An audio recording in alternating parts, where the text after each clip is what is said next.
Man, this is going to be a crazy one. San Diego Police Department does a phenomenal job dealing with this hostage situation. But before we get into it, do me a favor, hit the like button, hit the subscribe button. It truly, truly does help bump up our channel. And also, if you guys like the apparel that I've been rocking lately, my hat, my shirt, whatever it is, go to breakingbarriersunited.com, hit the apparel link, and go on there and get you some of that dope BBU apparel. Now let's watch this video. What you're watching right now is San Diego Police Department are dealing with a person who is armed with a knife and attempted to rob some people. They encounter him and quickly realize that this situation is getting out of control fast. Let's watch. Unit behind, watch your crossfire.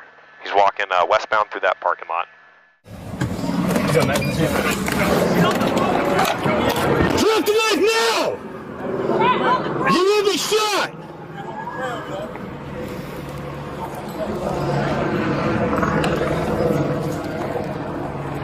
Let's get a unit off Marina.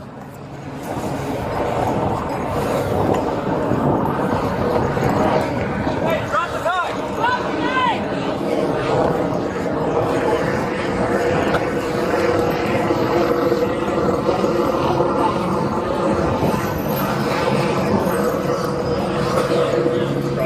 Who's got taser? You're on the fucking ground! Hey, what do you got taser?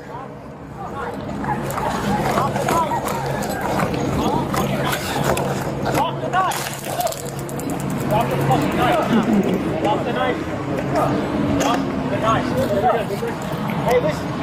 Drop the knife! Taser. Hey, what's up?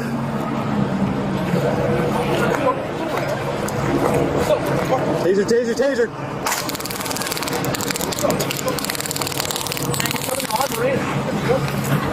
So I like the thought process of what they're doing. They're trying to utilize a less than lethal option to bring him into custody. He is armed with a knife, but the taser may not be the most effective less than lethal option simply because he's wearing baggy clothing. As I've explained in many of my other videos, baggy clothing against a taser is not always the best option. But I have a question for you as you're watching this as the viewer. Can the officers utilize lethal force in this situation right here?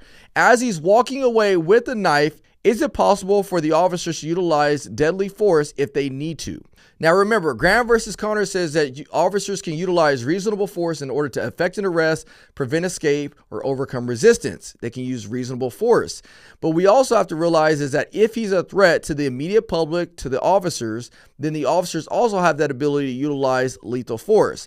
This situation continues to evolve, but that question I just asked you is going to be very, very pertinent at the very end of this video. So stick around as you guys watch and see what happens next. So for the sake of time, we're going to actually fast forward to this foot pursuit. It's a pretty long, lengthy foot pursuit. The officers do a great job basically staying up with this suspect, but I want to get to the end because that's what my question I just asked you is going to come into play right now. So let's fast forward to the end of it. Still southbound under Friars, or at Friars. Southbound under the bridge of Friars. Abel, he is running eastbound on Friars, just east of Marina. Abel looks like he's running southbound across Friars, going to be going into the canyon here. Okay, Denver, he stopped. Okay, Abel, make this a code 12. He's got a hostage. He's got a knife to a male's neck, south curb line of Friars, just east of Marina. Make this a code 12. We're going to need to make this code 12. Subject has a subject with a knife to his neck on.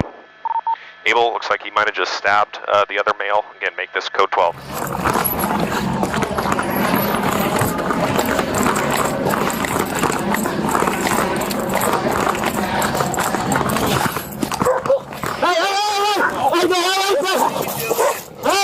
What the fuck are you doing?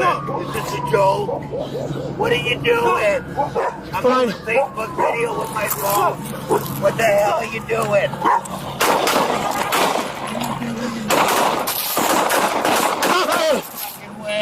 Hey, back away, back away, back away, back away. That homeless man was just minding his business. I do have to admit, though, that dude has some loyal dogs. I don't know if you guys noticed, but those dogs actually went after the suspect. We did blur a lot of this encounter out just because it's on YouTube, and we got to make sure that we stay within the guidelines. So if you head over to my Instagram page, you guys will be able to see the unedited version.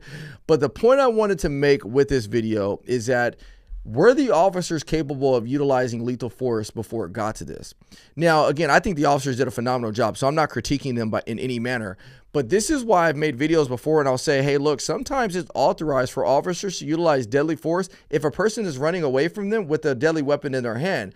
for situations to be avoided like such. If the person is in the public, he's not complying with your commands, you utilize less than lethal options multiple times, the taser in this scenario, and he's still not complying, and you know that there's a possibility that he can take somebody hostage, then deadly force can be utilized. Now, you obviously have to be within reason. Like, you have to be able to see people that are in the vicinity of where he's running or where he's around, and you have to be able to make that articulable, or you have to be able to articulate and say, hey, look, there were people within the vicinity of where he was going, and I believed he was an immediate threat to the public, which is why we utilize deadly force.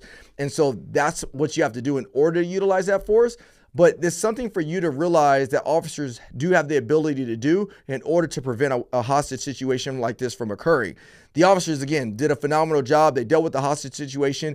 And what's even more astounding to me is that they had the courage to take that difficult shot knowing that you are dealing with the hostage. Because if he misses, I mean, that homeless person could be shot and caught in the crossfire, which would be tragic for those officers on all accounts. So, again, great job by the San Diego Police Department. If you guys like my videos, do me a favor, hit the like button, hit the subscribe button. With that being said, I'll see you guys on the next one.